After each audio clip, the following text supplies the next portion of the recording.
You have a very enviable portfolio of market leading brands like US Polo, Tommy Hilfiger, Calvin Klein, etc. Can you tell us something about the operations of the company?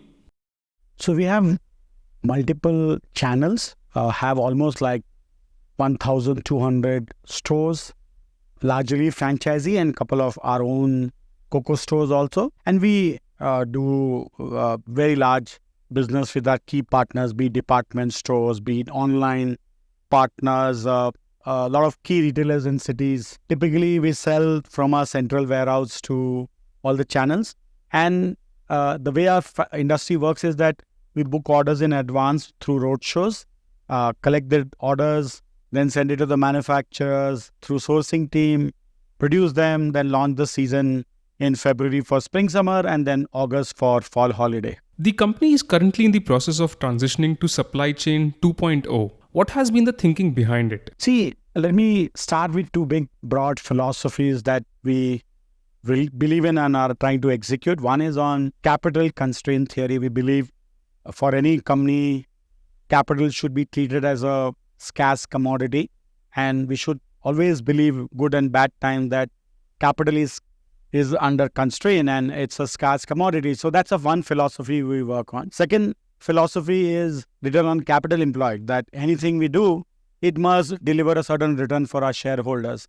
Now, if I take the sum total of these two philosophies, one on capital constraint model and other is on ROCE, then big part of our life becomes how to manage inventory, because inventory is where, or let me say unsold inventory. Unsold inventory is where large part in our industry, the capital gets blocked or the profitability of the business get affected and ROCE gets affected. So, how did the way in which the company managed inventory change in line with this thought process? So, again, if you look at the problems are always the good style gets stocked out and, poor selling or poor sell-through garments, we always have excess. So it's between stock out and excess. So what we did is that with the help of Vector, we looked at our inventory into different stream, fashion at one end and the core at the other end, or what we call as NOS, never out of stock styles.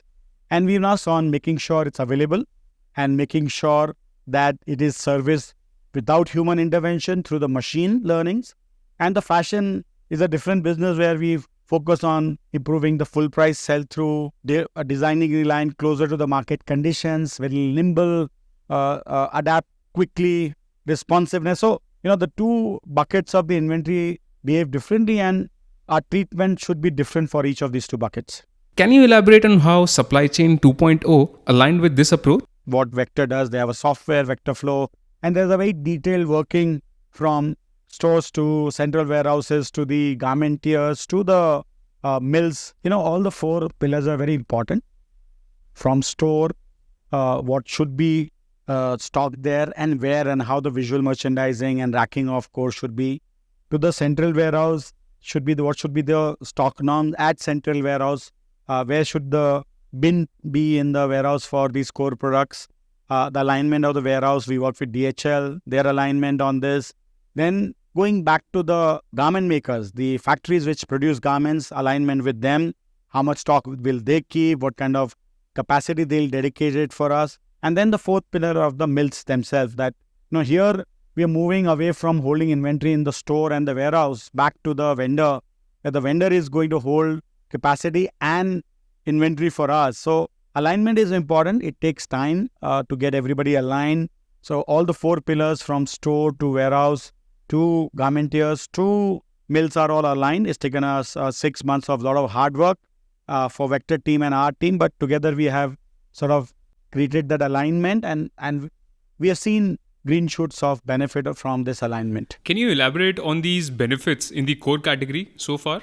We've seen good progress. There's a lot expected even more, but what I've seen is that the availability has been more than 90%, which is good, which is very good standard to work with. We've also seen, because of this increase in availability, the sale of core products have gone up.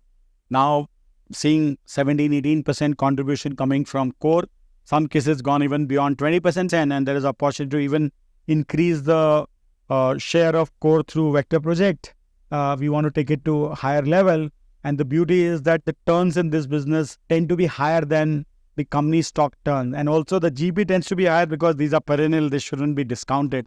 And if we are able to increase the share of the core NOS items and get higher GP, then it really impacts the overall company's profitability and the stock turns. And today we have moved from 3+ stock turns to 4+ in the last 2 years. So, what is the difference between this approach of Vector and the automatic replenishment system or ARS implementation that was earlier carried out? Everybody has a good demand planning software, and Vector Flow is a good software. Also, what I really liked is that how Vector team connected with IT team to connect with our SAP system and our point of sale system. A lot of bottlenecks got cleared and they did a better job than it was happening earlier. And there was a good working with our IT team to solve for those problems. And we have now automatic linkages between our POS and our ERP system along with the Vector Flow. So, Vector is a specialist. So they've used their specialist specialities to sort of solve for some of the problems. What are the plans for revitalizing the fashion segment? See, fashion is the bigger piece than core, and that's where the unsold inventory is a bigger problem. So there the objective would be to reduce discounting, improve full price sell-through, and design line closer to the market and a little more adaptable, compress the lead times. And that's a completely different piece altogether. And they're making sure, we are ready for the season. So when we go to the roadshow, a lot of time is being spent by the Vector team on preparing well, that everything is prepared well. And when we go to the roadshow, the level of our preparedness is much higher than what it used to be earlier. And hopefully that will lead to getting the goods on time in the right quantity, not excess, not short. And we will hopefully work in a method where the discounting comes down by increasing full price sell-through. What has been the implementation experience with Vector? See, when we appointed Vector, we had looked at 2 good options. Both were very, very good. One was Vector, another company. And both were really good. I mean, we could have selected either one, but we chose in favor of Vector because we felt that the senior management of Vector was a little more hands-on, and we sort of somewhere mentally aligned a little better with them. So based on the strength of Vector on people's side, we chose Vector, and they've been very, very hands-on. We work with a lot of other management consultants who come give us very intelligent theories, but they don't participate in execution. But here, we were very clear that we needed somebody to roll their sleeves and work with us and make sure they deliver the promise and also participate in some gains. So it's a very sort of win-win approach where both of us are working together and their team is sitting in our office all the time, very hands-on, very aligned. So that's good. Also, conceptually, very, very clear that all parts, be it store, central warehouse, garment makers, as well as the fabric mills, everybody is looked in, aligned in this. And it's a, I would say, once it's done well, it should sort of change the fortune of our organization.